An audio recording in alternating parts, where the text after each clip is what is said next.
প্রিয় ছাত্রছাত্রী বন্ধুরা, আজ আমি তোমাদের সামনে আলোচনা করব একাদশ শ্রেণীর সেকেন্ড সেমিস্টারের প্রথম কবিতা অংশ ভাব সম্মেলন। বিদ্যাপতির লেখা এই ভাব সম্মেলন পদটি আমাদের একাদশ শ্রেণীর সেকেন্ড সেমিস্টারের পাঠ্য বিষয় এর কবিতা অংশের প্রথম কবিতা হিসেবে গৃহীত হয়েছে। দেখো বন্ধুরা, এই ভাব সম্মেলন এটা কিন্তু তোমাদের মনে হতে পারে এটা হয়তো একটি কবিতার নাম, কিন্তু না, এটা প্রকৃত অর্থে একটি পর্যায়। বৈষ্ণব পদাবলী সাহিত্যের বিভিন্ন পর্যায়ের মধ্যে এটি একটি পর্যায়। এবারে বন্ধুরা আমাদের বলতে হবে যে বৈষ্ণব পদাবলীটা কি। সংক্ষেপে বলতে গেলে বৈষ্ণব পদাবলী হলো শ্রীকৃষ্ণ এবং শ্রী রাধিকা, তাদের বৃন্দাবনে যে প্রেম লীলা সংঘটিত হয়েছিল, সেই বৃন্দাবনের প্রেম লীলা বিষয়ক মধ্যযুগের বিভিন্ন কবিদের দ্বারা রচিত বিভিন্ন কবিতাংশ বা পদ। মধ্যযুগের যে সমস্ত কবিরা শ্রীকৃষ্ণ এবং রাধিকার প্রেম লীলা বিষয়ক পদ রচনা করেছিলেন তারা হলেন বিদ্যাপতি, চণ্ডীদাস, জ্ঞানদাস, গোবিন্দ দাস প্রমুখ ব্যক্তিরা। তারা প্রত্যেকে এই রাধাকৃষ্ণ প্রেমের বিভিন্ন পর্যায় নিয়ে অনেক অনেক পদ রচনা করেছিলেন। তারই মধ্যে একটি পদ বিদ্যাপতি রচিত ভাব সম্মেলন, যেটি আমাদের পাঠ্য বিষয়ের প্রথম কবিতা হিসেবে অন্তর্ভুক্তকরণ করা হয়েছে। তাহলে আমরা এবার আসব বিদ্যাপতি কবি সম্পর্কে সংক্ষিপ্ত আলোচনাতে। বিদ্যাপতি কে ছিলেন? বিদ্যাপতি জন্মগ্রহণ করেছিলেন বিহারের দ্বারভাঙা জেলার অন্তর্গত মধুবনী গ্রাম, মধুবনী মহকুমাতে। তার জন্ম হয়েছিল 1370 সালে, অর্থাৎ চতুর্দশ শতাব্দীতে। একটা মজার বিষয় হলো বিদ্যাপতি কিন্তু আমাদের বাংলা ভাষার কবি ছিলেন না, বিদ্যাপতি ছিলেন মৈথিল ভাষার কবি। তাহলে বন্ধুরা আমাদের মনে প্রশ্ন জাগতেই পারে যে মৈথিল ভাষার কবি আমরা বাংলা সাহিত্যে তাকে কেন স্মরণ করব। দেখো বন্ধুরা, মধ্যযুগের বাংলা সাহিত্য বিদ্যাপতিকে ছাড়া অন্ততপক্ষে ভাবা সম্ভবই নয়। তাই তো বিদ্যাপতিকে মৈথিল কোকিল বলা হয়, অভিনব জয়দেব বলা হয়, এই সমস্ত নামে তাকে আখ্যায়িত করা হয়েছিল। বিদ্যাপতি এমন একজন কবি ছিলেন, তার এই বৈষ্ণব পদাবলী বিষয়ক যে সমস্ত পর্যায়গুলি আছে, সেই পর্যায়ের প্রত্যেকটি পর্যায়ের তার পদগুলি অত্যন্ত অত্যন্ত গুরুত্বপূর্ণ সহকারে সেগুলো পাঠিত হয়ে থাকে। এই বিদ্যাপতি কিন্তু চৈতন্য পূর্ব যুগের কবি ছিলেন, তাই তো চৈতন্য মহাপ্রভুও বিদ্যাপতির পদগুলি পাঠ করতেন বলে পরবর্তীকালে জানা যায়। তাহলে এবার আসি এই বৈষ্ণব পদাবলী সাহিত্যের পর্যায়গুলি কি কি। বৈষ্ণব পদাবলী সাহিত্যের পর্যায়গুলি হলো পূর্বরাগ, অনুরাগ, আক্ষেপ অনুরাগ, অভিসার, মাথুর, বিরহ, ভাব সম্মেলন। প্রত্যেকটি পর্যায়ে প্রত্যেকটি কবি কিন্তু তাদের পদ রচনা করেছিলেন। আমাদের পাঠ্য বিষয় ভাব সম্মেলন, বিদ্যাপতির লেখা ভাব সম্মেলন। দেখো এখানে একটু বলে রাখি, শ্রীকৃষ্ণ বা কে আর রাধিকাই বা কে। দেখো, শ্রীকৃষ্ণ হলেন স্বর্গের দেবতা বিষ্ণু। তিনি শ্রীকৃষ্ণ অবতার রূপে মর্তে জন্মগ্রহণ করেন। রাধিকা হলেন বিষ্ণুরই নিজ স্ত্রী, নিজ পত্নী। তিনি অবতার রূপে, রাধা অবতার রূপে মর্তে জন্মগ্রহণ করেন। তাদের জন্মগ্রহণের উদ্দেশ্য ছিল এই মর্তে, এই সমাজে, এই পৃথিবীতে প্রেম ধর্ম নিবেদন করা, মানুষে মানুষের হানাহানি, বিদ্বেষ, অশান্তি, অরাজকতা থেকে মানুষকে নিষ্কৃতি দেওয়া, প্রেমের মাধ্যমে, ভক্তের সঙ্গে ভগবানের প্রেমের মাধ্যমে এই সমাজকে সমস্ত ভালো কিছু ছড়িয়ে দেওয়া, খারাপ জিনিসগুলো থেকে, খারাপ অভ্যাসগুলো থেকে বিরত থাকা। তাই এই বৃন্দাবনে আমাদের এই রাধিকা এবং শ্রীকৃষ্ণের প্রেমলীলা সংঘটিত হয়। তাই তো আমরা মাঝে মধ্যেই শুনতে পাই বৃন্দাবন লীলা। তাহলে এবার আসি যে আমাদের এই পাঠ্য অংশে রাধিকা তার সখীদের সঙ্গে কিভাবে তার ভাবোল্লাসটি প্রকাশ করেছেন। দেখো বন্ধুরা, এই ভাব সম্মেলন পর্যায়টি আলোচনা করার আগে আমাদের তার আগের কয়েকটি পর্যায় থেকে আলোচনা করে আসতে হবে। তো আমরা আসি ওই মাথুর পর্যায় থেকে। শ্রীকৃষ্ণ কংসকে বধ করার জন্য মথুরায় চলে গিয়েছিলেন, বৃন্দাবন ছেড়ে মথুরায় চলে গিয়েছিলেন। বৃন্দাবন থেকে যখন মথুরায় চলে যান, তখন সমস্ত বৃন্দাবনবাসী দুঃখে কাতর ছিলেন, রাধিকাও কাতর ছিলেন, সমস্ত গোপীগণও কাতর ছিলেন। কিন্তু সেই রাধিকার সেই কাতরতা, সেই দুঃখ, সেই আর্তনাদ বেশি দিন দীর্ঘস্থায়ী হয়নি। কেননা এই প্রেম তো সাধারণ মানবীর প্রেম নয়, এই প্রেম ভক্তের সঙ্গে ভগবানের প্রেম, এই প্রেম আত্মার সঙ্গে পরমাত্মার প্রেম, এই প্রেম দৈহিক নয়, সম্পূর্ণরূপে মানসিক। তাই তো বন্ধুরা, এই কবিতা অংশে আমরা দেখতে পাবো রাধিকার ভাবোল্লাস, ভাবের দ্বারা উল্লাস, ভাবের মধ্যে উল্লাস, ভাবের সঙ্গে রাধিকা শ্রীকৃষ্ণের সঙ্গে মিলিত হওয়ার পরে যে আনন্দ অনুভূতি প্রকাশ করেছেন তার সখীদের সঙ্গে, সেটাই কিন্তু আমরা এই কবিতা অংশে দেখতে পাবো, জানতে পারবো। তাহলে এই কবিতাটি মূল গ্রন্থ কি? এই কবিতাটির মূল গ্রন্থ হলো বৈষ্ণব পদাবলী।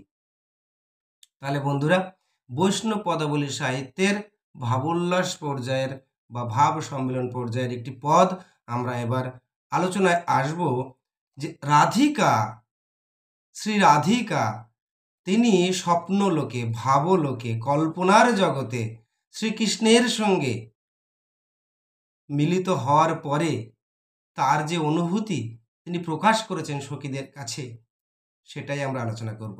বন্ধুরা, আলোচনা যদি ভালো লেগে থাকে তাহলে প্রাঙ্গণ কথা এই চ্যানেলটিকে সাবস্ক্রাইব করে দিয়ে পাশের বেল আইকনটি প্রেস করে দাও, লাইক করে দাও, আর বন্ধুদের মধ্যে অনেক অনেক শেয়ার করে দাও। তোমাদের লাইক, শেয়ার, কমেন্টস সব কিছু মিলিয়ে আমি আরও ভালো ভালো ভিডিও উপস্থাপন করতে উৎসাহিত হব। তাহলে বন্ধুরা, আসি এবার লাইন ধরে ধরে আলোচনাতে। এখন আমি তোমাদের সামনে আলোচনা করব ভাব সম্মেলন, বিদ্যাপতির লেখা ভাব সম্মেলন। এই ভাব সম্মেলন নেওয়া হয়েছে, অর্থাৎ এর মূল গ্রন্থ বৈষ্ণব পদাবলী। যখন শ্রী রাধিকা তার ভগবান কৃষ্ণের সঙ্গে স্বপ্নলোকে, স্বপ্নের জগতে, ভাবলোকে, ভাবনার মাধ্যমে তিনি মিলিত হয়েছেন সেই ভগবান শ্রীকৃষ্ণের সঙ্গে, তার যে অনুভূতি তিনি ব্যক্ত করেছিলেন তার সখীদের কাছে, সেটাই আমাদের এই পদে গৃহীত হয়েছে। তাহলে বৃন্দাবন ছেড়ে মথুরায় চলে গেছেন শ্রীকৃষ্ণ, বৃন্দাবনে নেই, সমস্ত বৃন্দাবন দুঃখে আচ্ছাদিত। সেই সময় রাধিকাও আচ্ছন্ন হয়ে আছেন, দুঃখে কাতর হয়ে আছেন। কিন্তু তিনি এমন ভক্ত ছিলেন, তিনি ভগবানের সঙ্গে কল্পনায় মিলিত হয়েছেন। আসি বন্ধুরা আলোচনাতে। তবে তোমাদের বলবো, তোমরা বইটা সামনে নিয়ে নাও, আলোচনার সাথে সাথে, লাইন ধরে ধরে আলোচনার সাথে সাথে বইটা দেখো এবং কথাগুলো শোনো। তাছাড়াও স্ক্রিনে বইটি দেওয়া আছে, তোমরা সেখান থেকেও দেখতে পারো। কি কহবরে সখী আনন্দ ওর, চিরে দুনে মাধব মন্দিরে মোর। সখী, হে প্রিয় সখী, আমি কি বলবো, আমার আনন্দের সীমা পরিসীমা নেই। আমি আমার ভগবান শ্রীকৃষ্ণের সঙ্গে স্বপ্নলোকে মিলিত হয়েছি, ভাবনার জগতে মিলিত হয়েছি, হয়ে আমার আনন্দে আমি আত্মহারা হয়ে গেছি। কারণ কি? চিরদিন সারা জীবন মাধব অর্থাৎ শ্রীকৃষ্ণ মন্দিরে, মোর মানে আমার মনোমন্দিরে, আমার দেহ মন্দিরে মাধব আছেন। আমি তার সঙ্গে স্বপ্নলোকে মিলিত হয়ে, ভাবলোকে মিলিত হয়ে আমার আনন্দ আর আমি ধরে রাখতে পারছি না। পরের দুটো লাইন, পাপ সুধাকর যত দুঃখ দিল, পিয়া মুখ দর্শনে তত সুখ ভেল।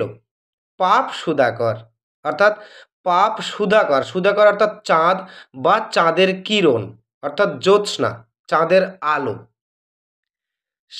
ওই চাঁদ এবং চাঁদের আলো আমাকে যত দুঃখ দিয়েছিল, পিয়া মুখ দর্শনে তত সুখ ভেল, আমার প্রিয়ের মুখ দর্শন করে আমার ততটাই সুখ হলো, অর্থাৎ আমি ততটাই সুখী হলাম। কি করে?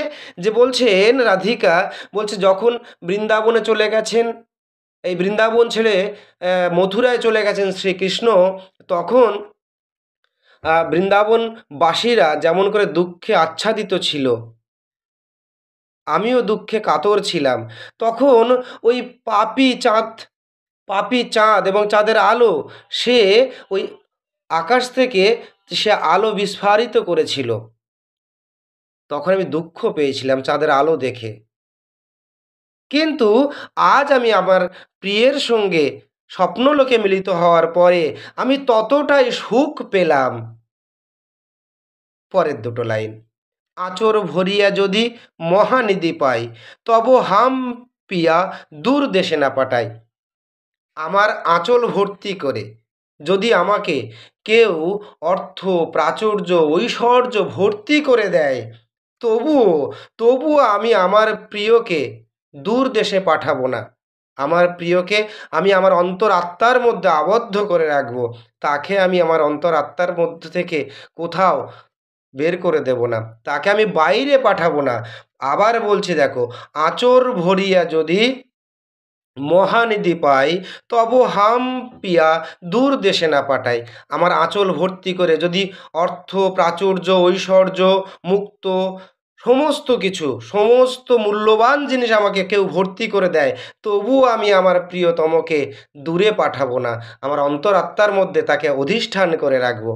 বন্ধুরা দেখো, প্রত্যেকটা সংসারের প্রিয়জন কিন্তু কেউ কাউকে ছেড়ে থাকতে চায় না, তবুও কর্মের তাগিদে, তবুও অর্থের তাগিদে কিন্তু অনেক মানুষকে দেখো দূর দেশে যেতে হয় কাজের সূত্রে। এখানে শ্রী রাধিকা কিন্তু তার প্রিয়তমকে দূরে পাঠাবেন না বলে ব্যক্ত করেছেন। পরের দুটো লাইন দেখো, অদ্ভুত অদ্ভুত পরের দুটি লাইন কীরকম তার প্রিয়তম রাধিকার কাছে কতটাই, সেটাই কিন্তু প্রকাশিত হয়েছে। শীতের অরণ্যে পিয়া গিরিশির বা, আমার প্রিয়তম আমার কাছে শীতের অরণি অর্থাৎ শীতের সময়ের চাদর, গিরিশির বা অর্থাৎ গরমের সময় বাতাস, যে বাতাস গরমের সময় আমরা একটু পেলেই আমরা খুব আরাম অনুভব করি, আমার প্রিয়তম আমার কাছে এই প্রতিকূল পরিস্থিতিতে অর্থাৎ শীতের সময় সে আমার কাছে চাদরের মতো, গরমের সময় সে আমার কাছে বাতাসের মতো। আর কি, বরিশার ছত্র পিয়া দরিয়ার না, বর্ষার সময়ের ছাতা। বুঝতে পেরেছ বন্ধুরা? আর দরিয়ার না অর্থাৎ নদী, মাঝ নদীর নৌকা, না মানে নৌকা, দরিয়া মানে নদী। তাহলে আবার বলছি, শীতের অরণ্যে পিয়া গিরিশির বা, বরিশার ছত্র পিয়া দরিয়ার না, আমার প্রিয়তম আমার কাছে শীতের ওড়না অর্থাৎ শীতের চাদর, আমার কাছে আমার প্রিয়তম গিরিশের বা অর্থাৎ গ্রীষ্মের বাতাস, আর বরিশা অর্থাৎ বর্ষার ছাতা, দরিয়ার না অর্থাৎ নদীর নৌকা। আমরা নদী পার হতে গেলে নৌকা ছাড়া পার হতে পারবো? পারবো না। তাহলে দেখো বন্ধুরা, শেষ দুটি লাইন, ভনয়ে বিদ্যাপতি শুনো বড় নারী, সুজন দুঃখ দিবস দুই চারি। প্রত্যেকটা মধ্যযুগের প্রত্যেকটা কবি কবিতার শেষে বা পদের শেষে তারা নিজের নিজের নাম ভনিতা করে বলতেন, নিজের নাম ভনিতা করে লিখতেন। এখানেও তার ব্যতিক্রম হয়নি।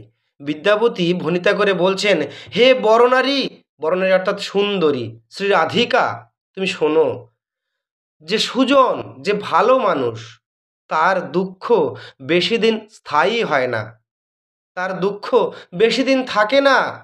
তাই বলছেন দেখো, যে সুজন দুঃখ দিবস দুই চারি, যে ভালো মানুষ তার জন্য দুঃখ দু চার দিনের, বেশি দিন স্থায়িত্ব হয় না, দুঃখ তার কাছে খুব স্বল্প সময়ের জন্য থাকে। কবিতার শেষে তোমাদের আরও একটি চমকপ্রদ তথ্য দেব। দেখো, আমাদের এই পদটি বিদ্যাপতি রচনা করেছিলেন ব্রজবুলি ভাষায়। ব্রজবুলি ভাষা কি?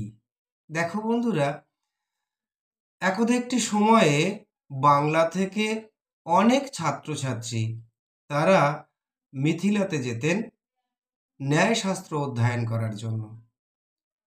মৈথিল ভাষাতে ন্যায়শাস্ত্র অধ্যয়ন করার পর তারা আবার বাংলাতে ফিরে আসতেন।